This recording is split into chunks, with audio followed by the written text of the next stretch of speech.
يهدينا، ده هو القائد لينا، رسولنا الهادي نبينا، ده هو القائد لينا، واحنا جينا عالسنة والقرآن.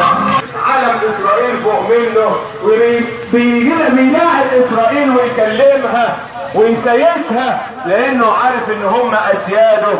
عشان كده بنقول له ارحل يا فاشل، ارحل يا قاتل. السيسي فاشل. النهارده الطياره اللي فيها 30 مصري ربنا يرحمهم بتدل على فشل السيسي ونظامه. ان نظام فاشل، ماهوش عارف يعمل حاجه في الدنيا